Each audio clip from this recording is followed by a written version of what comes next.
What was school like in Escanaba? Oh boy. Well, I went to the Jefferson School first because that was the kindergarten. And we had a first grade teacher always had a picture made of her class every year. Her name was Miss Lind, and she had high top necklines, long dress with buttoned shoes. She didn't look like any of the other teachers, but she was a wonderful teacher. And she took care of, if anybody, she had a little medicine cabinet, and if anybody got a cut or had a little scrape, she would always take care of it. She was the nurse. And she was really just so wonderful, really, and I'll never forget her. And the second grade teacher that I had, her name was Miss Fitzsimmons, and she was a fireball. We had a bad boy in our class. His name was Red Sorby. I didn't even know he had red hair, and that's why they called him Red Sorby. And I can remember her taking him up in the front of the class, and she had a ruler, and she put his hands out, and she slapped his hands just as hard as she could. And Red just stood there and looked at her and laughed. Oh, he was a riot. And of all things, the picture comes out, a nice picture. I still have it. And there's Dorothy Sundquist, or was it Dorothy Carlson then? I was sitting in the front row, Indian style, with my legs crossed. And who do you suppose sat right next to me? Red Sorby. And Robert Wimet. He was our future, I didn't know it then, but he was our future football captain in the Escanaba High School. Well, and we had a teacher, her name was Ethel Barth, and she didn't only teach 7th grade, she also was the principal. And she too was a fireball. Boy, when you wanted to say, "Yes, ma'am," when she said anything, she was so stern. And but it was okay. I remember all my teachers. My 3rd grade teacher was Miss Baird, and she was a sweet little thing. And then Miss Kinney was my 4th grade teacher, and Miss Cannon, yes, was my 6th grade teacher. And then for 7th grade, I had Ethel Barth again, who substituted for the principal and being a teacher. And we had a man, his name was Mr. Buckley.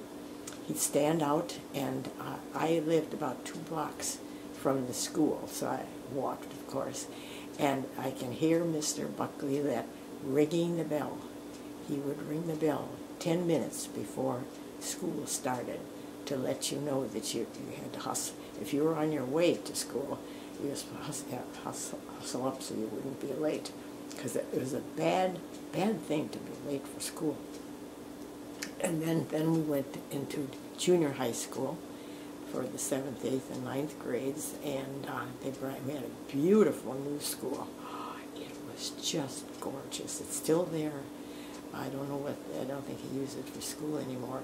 And then the senior high, Escanaba Senior High School, and I had to walk to that. There was several blocks. We lived on 4th Avenue, and the school was on 8th Avenue and a couple blocks over.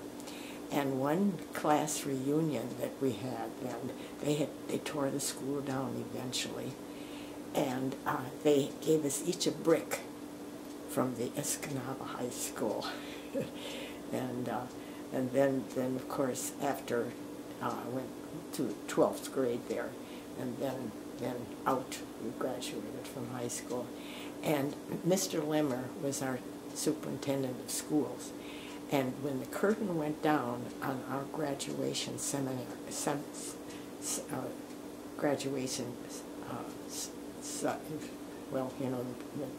the program, we were all got our diplomas and all that sort of stuff.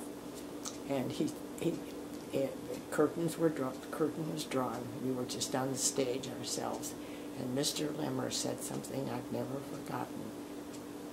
He said, "Now I want you to all look around you. Look around at all your classmates." Because he said, "This is the last time that you'll see each other again. If we called a meeting tomorrow night, everyone wouldn't be here. They'd have something else planned in order to something else to do." And he's right. There's many of those classmates I've never ever seen again. And of course now never will, because a lot of them have died. In fact, when we were only 30 years old, one of our classmates died of a heart attack, and he was only 30 years old. But we were 214 in our class, and there was a boy, another two, sort of a cut-up. His name was John Riley, and we called him Beep. I don't know why, but we called him Beep. And he was the last scholastically. And I was in the first 10 scholastically, and I took classes that were going to help me in nursing.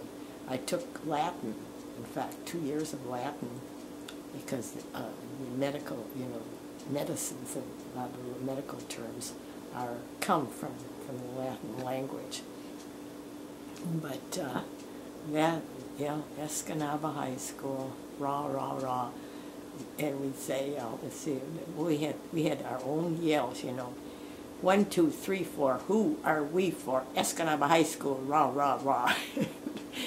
We had some other ones, and we had another one too. Rickety, rackety, Russ. We're not allowed to cuss. We had some really doozies. I can't think of some other ones right now, but it was fun. I had fun in school. I really did, and had a lot of close friends, or that are still friends of mine that I still write Christmas cards to. One of them particularly was named Nancy Hewitt, and when I lived in Florida, and she lived in Florida, we would meet halfway between at a place for lunch once a month, and I still wrote a Christmas card to Nancy, and got one from her. Her husband died not very long ago. He was, and she turned Roman Catholic. She wasn't Roman Catholic before. She turned Roman Catholic, and they had six children. They have a lot of kids, and but she wrote me in her Christmas card this year that one of her sons had drove all over Florida to see her other children, to see them, so she could see them, because of course she's as old as I am. She doesn't drive anymore, so her son was going to drive her all along. So I think that takes care. And now I'm getting many fond memories, like Mr. Buckley, particularly. He was such a nice old gentleman. And ringing the bell, I can still hear that ding dong, ding dong, ding dong. And those,